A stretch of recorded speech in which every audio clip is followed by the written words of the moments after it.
Hello दोस्तों, आज जो मैं आपको कहानी सुनाने जा रही हूँ ये कहानी है जादुई विक के पेड़ की। तो चलिए दोस्तों देखते हैं जादुई विक के पेड़ की कहानी। बहुत समय पहले की बात है।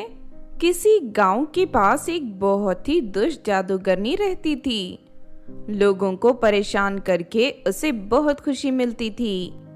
फिर एक दिन जादूगरनी अपने काले जादू की मदद से एक भूतिया शैम्पू तैयार करती है। अब मैं इस भूतिया शैम्पू को ले जाकर गांव की लड़कियों को बेच दूंगी। मेरे भूतिया शैम्पू लगाने के बाद सभी लड़कियों के बाल झड़ जाएंगे और वो पूरी तरह गंजी हो जाएंगी। फिर अगले दिन वो जादूगरनी अपना रूप बदलकर गांव में पहुंच जाती है। शैम्पू ले लो, अपने बालों को सुंदर और घना बनाने के लिए शैम्पू ले लो।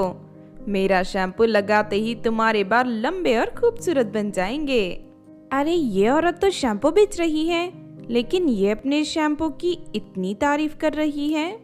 लगता है इसके शैम्पू में जरूर कोई खास बात है।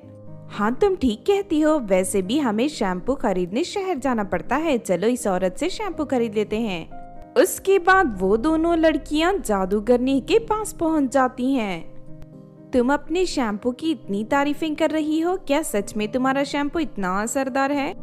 हाँ मेरा शैम्पू बहुत ही खास है। तुम इसे एक बार इस्तेमाल करके देखो, एक हफ्ते में ही तुम्हारे बाल पैरों तक आ जाएंगे।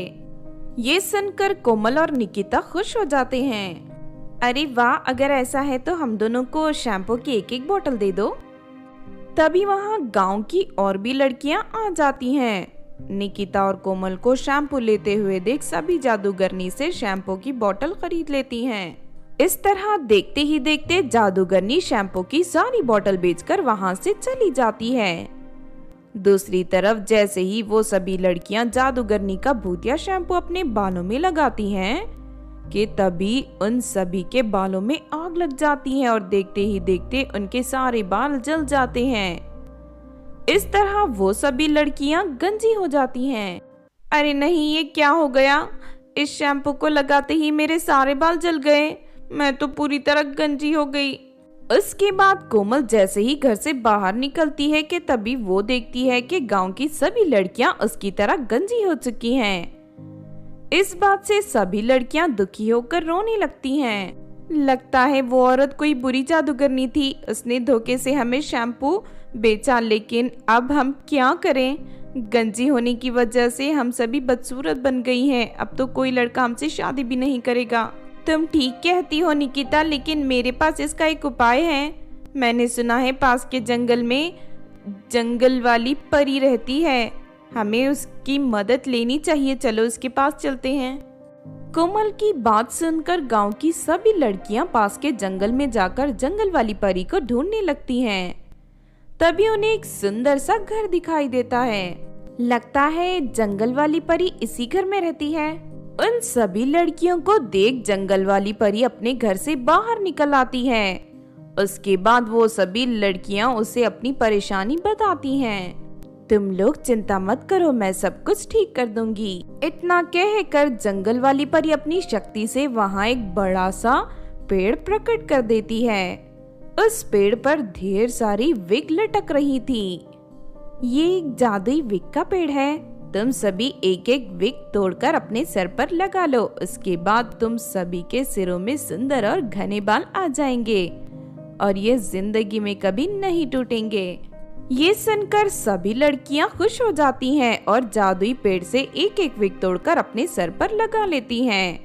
और ऐसा करते ही उन सभी लड़कियों के बाल सुंदर और लंबे हो जाते हैं। अब मैं उस बुरी जादूगरनी को सबक सिखाऊंगी। इतना कहकर जंगल वाली परी जादूगरनी के घर पहुंच जाती है। अरे नहीं, ये तो जंगल वाली परी है। लगता है इसे सारी सच्चाई का पता चल गया है।